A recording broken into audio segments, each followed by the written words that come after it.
Woo! Hey, it's us. For this episode of The Method, we decided to recreate some of our favorite and pretty intense Instagram photos. Cue the intro.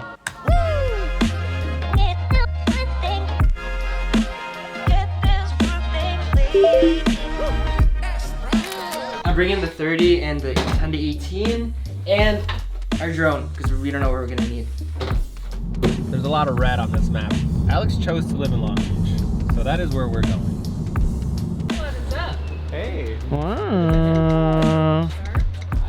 Hello. Alex has this really cool space that we see in her videos, almost every video, and every time I think, man, it'd be so cool to film in there.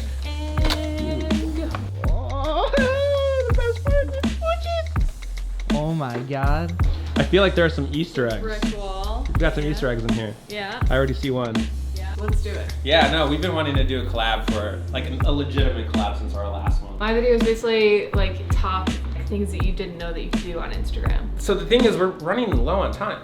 It is 3:15. The sun will set at 7:47 p.m. We have 4.5 hours to do this. We want to utilize you because you're super talented. I'm sure you've got some gear here. Lighting is going to be super important. I pick 3 photos. Maybe you pick 3 photos. You help us pick these 3 photos. We just do our best with 6 photos. You showed me this picture earlier of that newspaper that was on fire. That was pretty dope. Jesse Wellens, do you know who Jesse Wellens is? Jesse. Okay, Yeah. I just don't know his last name. Look at his Instagram. He makes some really like unique and creative posts. Look at that. What tips we're going to use for your video, we have to allocate to these photos. What props we're going to need, what locations we're going to shoot this, which Alex, you know Long Beach. We've got the beach, lighthouse, we've got parks, rooftop. It looks like we've got a playground here. We should do one that involves a drone. I'm loving this stuff. Yeah, that is cool.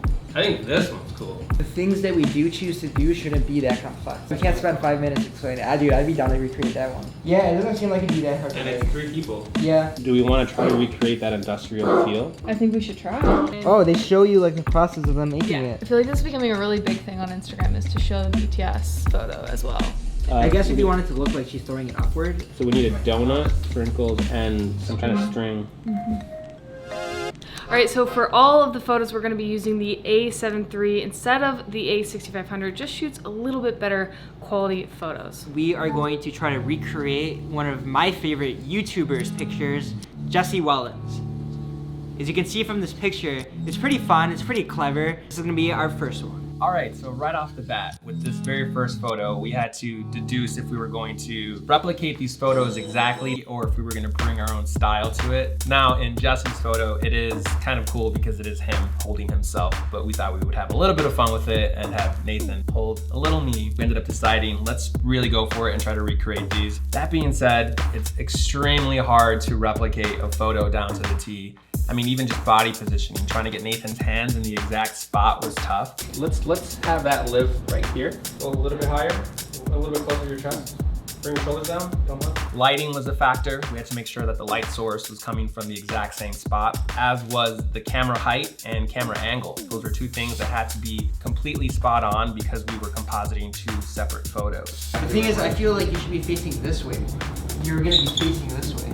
Work it. We realized that there would be a lot of trial and error. We ended up settling on a 40mm focal length. And because of that light source being so bright from that window and we wanted Nathan's hands in focus, we ended up going with an f10 aperture. That's probably about as close as we're gonna get, I think. Cool. So now we have our 2 photos. Now it's time to make the magic happen. And the magic happens in Photoshop. I'm not gonna get super in depth. There are plenty of tutorials on how to do this online. So this is just the basic idea. Take the second picture, the picture of the person you wanna be mini. You're gonna wanna quick select them out of the background. Just click and drag it over to the first photo and drop it. Now all your assets are on this one picture. In order to really play this off as realistic, you want the lighting on both subjects to be balanced. You want it to look like they're in the same environment, and you have to take into account where the light source is. So mess with your shadows, your highlights, your exposure. Select Jonathan, press Command T, and this will open your transform tool. Basically get him in the position that you want to have him in for the final photo.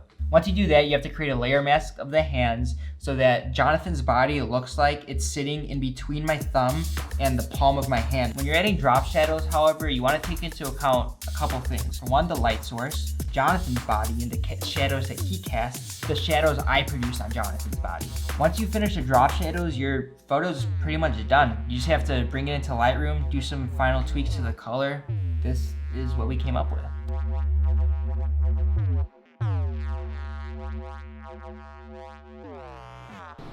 All right, we are rushing out of here. We have limited time and we have to stop at a convenience store. We need a bunch of props. What's cool about this little adventure, is we get to experience Long Beach. I've never been to Long Beach before. I don't know if we've other than ever done a video. It needs to be the specific donut with the sprinkles. Donut with sprinkles. Whatever it is, it's got to match the donut. Yeah, and I think this is probably more like what we need. String is a crucial element, and we're running short on time. There's no floss, there's no thread here. There's a stray balloon string hanging off the register that is no longer in use. I suggest you just bite that off. Yeah. I think it's short. It's a short string, but it'll work. Yeah. It'll work. I think we found our donut. Look at how beautiful that is. We will take this donut, please. The donut one could be anywhere, right? An alley. Maybe somewhere with That's bright an colors. alley. This wall, even though it's not a solid color like the picture, will play with the sprinkles that we have really well. The donut was way more complicated than we thought. Part of this is figuring out what exactly is going on in this photo. It's a little bit taller, you see? So right. Here I am dangling. Of course it's turning, doing its thing, so we had to capture it just right. We're gonna have your shadow in the frame. Also, the donut is darker. Needed to make sure that the donut was exposed as Alex was. I think it's because she's standing in the light and the donut's in the shade. We got exposed for both. In our photo, Alex, we made her a little bit too bokeh. The girl in the photo, it looks like she's throwing it. So we should have gone for maybe an F4 to be able to get that character in there. We have Nathan on sprinkle duty. 3, 2, 1, go. Do the whole thing. Just the whole container. Through some of these shots, these trial shots, we just weren't capturing the sprinkles. We had to be super high on the shutter speed with this one. We were at 1/1600, and I think we finally got it just right. If you're gonna try to recreate this exact photo, throw the sprinkles from below, because then you have that up and down flow. So if you're shooting into that continuous burst mode, you have a lot of options to pick from. In order to accomplish the effect that Jordy did in his photo, we had to do some pretty rudimentary Photoshop stuff. It's all gonna be done on one layer. So you have to rename your background layer in order to manipulate it. Quick select the string. We used the balloon string that Jonathan had taken from the grocery store. And you just do a content-aware fill. Now, it may not do a perfect job, but it'll get close. So what you wanna do is go to your spot healing brush, play around with the thickness of the brush, maybe the hardness. So after this, we brought it into Lightroom. We obviously brought up the saturation. It was a really bright photo. We also played with the contrast, really make the separations from the darks, the shadows, and the lights. We're happy with this final product. Yeah, this was a really fun one to color. I think this really puts into perspective the difference between a photographer and videographers. Definitely appreciating the art of photography. Let's move on, we gotta go. For this one, this is one of Nathan's picks. This is a Sam Sheffer photo, but taken by Ari Weiss. It's a pretty dope photo. This photo was particularly tricky to get because I had to sell that relaxed look while I'm jumping up and down like multiple times. The reality of the situation is if you're trying to get this photo, you have to be out in the street. There's cars going. We just had to get in there, get our shots, get back out, go back in. So one of the things that we kept thinking about was just how much information was at either side of me. If you look at the Sam Sheffer photo, those buildings in the background at either side help sell the piece. So we have to get all of this, and obviously we need a higher shutter so that you can capture me in the moment so I'm not blurry. There was a slight out of focus look. We wanted to capture that bokeh. This is my only zoom lens, but it's only 2.8. You can try the 85. Alex chose to go with an 85mm lens, a lens that's usually chosen for portraits to get more of that compression in the background. Some of the photos were a little bit better of a sell than others. There were a lot of honorable mentions. There were some where it really looked like I was like 3 or 4 feet off the ground because of Alex's camera angle. It was a little bit lower. The things we do for Instagram Shit, photos. you jumped out of frame. I think my feet kind of get a little bit lost, and the other photos, since I'm wearing black shoes, are contrasted against the sky. So at a glance, you immediately get the illusion of the floating.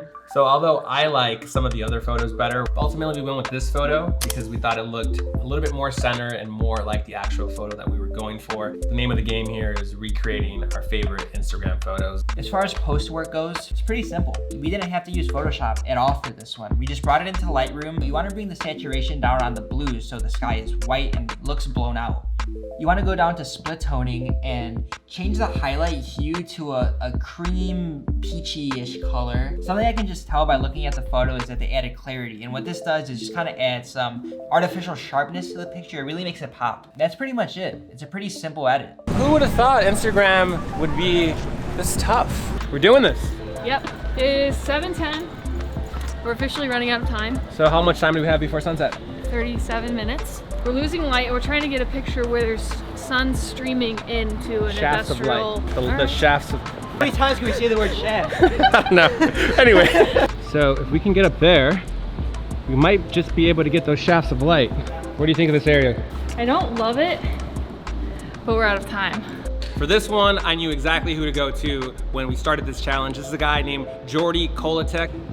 We're gonna have 2 shots at this. This fire one had been one that I had been secretly thinking about, not knowing that we would actually go ahead and recreate it. But when I first saw this photo, I was kind of blown away by it. This photographer is someone that we've actually used twice in this challenge. I found him on Project Uno profile, so I think we're gonna cheat it a little bit. We definitely needed a newspaper and everything would be done practically. We just needed somebody that was willing to hold a flaming newspaper.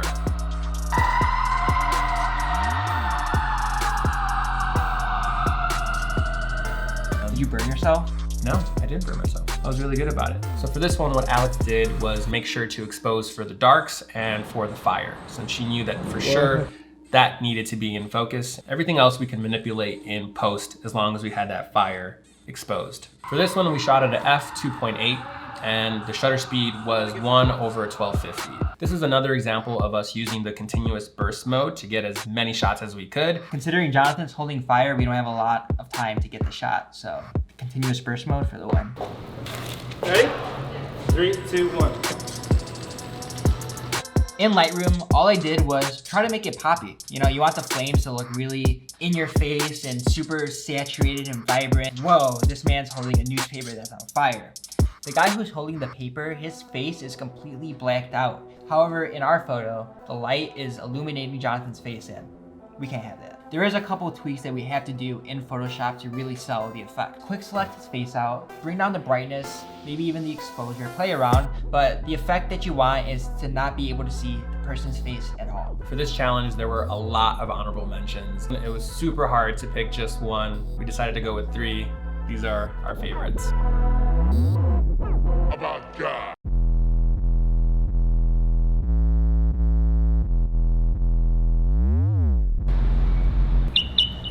Got it. Hey! Whoa, didn't we make this video last summer? For this 5th photo, this is a guy named Aiden Bayuktix. This is a Nathan pick. He does some pretty cool stuff with drones. Kind of does a composite of a wide shot into an aerial shot. We're gonna try to attempt this with only 7 minutes of golden hour left before it's lights out, so let's get cracking. We were trying to recreate this 10 minutes before we had no light left. We were trying to conceptualize just what was going on in this photo. We thought that there needed to be an overhead shot looking down, which we would do with the drone, and there needed to be a dead-on shot, but we didn't quite get it. This is one of those ones where we probably should have looked at a tutorial before attempting it, but you know, we wanted to try to do it by ourselves. We did it wrong. See, what we thought we had to do was just get the straight on shot and the overhead shot. Straight on? Straight on? But in reality, you have to get like the straight on shot and then like 15 degrees, 15 degrees, 15 degrees to really stitch them all together and get the effect that it looks like it's just a row that curves. We did have an understanding that it needed to be in the same arc though, the same planes. I feel like conceptually we did kind of understand it, but just not fully. Anybody that looks at that photo now, it's obvious that there's multiple angles there, but for some reason I think the fact that we were racing the sun and the fact that we just had to get the shot and drones, they're just super stressful.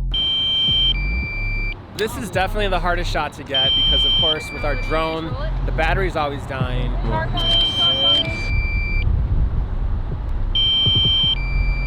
However, if you do want to learn how to do this photo, we have linked a tutorial on how to do this in the description. Although we're gonna call this one a fail on our end, we are gonna show you what we came up with, which is this. This picture that we're recreating is something straight out of Black Mirror. This is the picture that Alex Gasaway chose, and for this one, we're gonna need some kind of bus stop looking thing. Hopefully it's glowing. We're basically gonna have to recreate this hologram effect. This is done by Caleb. Pressure was a little bit off of us because the sun had gone down, so we were able to take our time to really make this one work a little bit more. Not digging it. This was a perfect example of going into a photo thinking that it's a lot easier than it is, not really paying attention to the subtleties that really sell this photo. This one is really hard. It's Yeah. It's nighttime and we need something that looks like kind of like a bus bench, right? And there's a white And light they're emitting. sitting. So it doesn't really have that space on the side where we can put the glowing text. I think like the real trick though is like there's really interesting things around the subject in the Yeah. other picture and we're really coming up short. The search continues to find the right spot for this last picture. In Caleb's photo, that cityscape really does help to tell the story of the subject. We found something that was workable. All right, we're back where we This is started. what I always imagined when we picked out the We gotta shot. listen to Alex more. Alex has these awesome lights that she's able to bring on to any location, these portable lights. The only other notable thing is that we went pretty wide. We were on a 16 mil for this one. As complicated as it was to get this shot just right on location, the magic was really what Nathan did in post. We had to manipulate a lot of the colors in this photo. So I actually started this photo out in Lightroom. Once you have your colors to a point where you think they'll match your holograms that you're gonna create, start editing them in Photoshop. So this hologram. For a second, this hologram was the bane of my existence because I couldn't get it to work for the life of me. I was trying to go the route with a transparent globe. If I found a holographic looking globe just on a black background on Google, Photoshop has blending modes and I could find a blending mode that would make the blacks transparent. I had to add a lens flare in the center of the globe. That way it looks like the globe is emitting a white light and that is what is illuminating my face. Whereas my body has a blue light and that seems to come more from the side panels, and everything else was pretty simple. You just add text, then throw a color overlay on that and then do an outer glow on that. I gave everything this kind of bluish look. That's what gives it this kind of futuristic glowing look. Find a random grid on Google and at the bottom we put Long Beach because, you know, we're at Long Beach. What do you think? Did these guys, with a little help from me, succeed at recreating these photos on Instagram? Let us know in the comments. We had a lot of fun making this video. If you guys want to see Jonathan and I do more recreations of our favorite Instagram photos, DM us on Methodbox and maybe we'll do it again. This was a collaborative effort. Alex also put out a video, 8 things you didn't know you could do on Instagram. So make sure to watch that. It's actually right here. When you're done doing that, go and subscribe to her as well. On that note, we'll see you next week.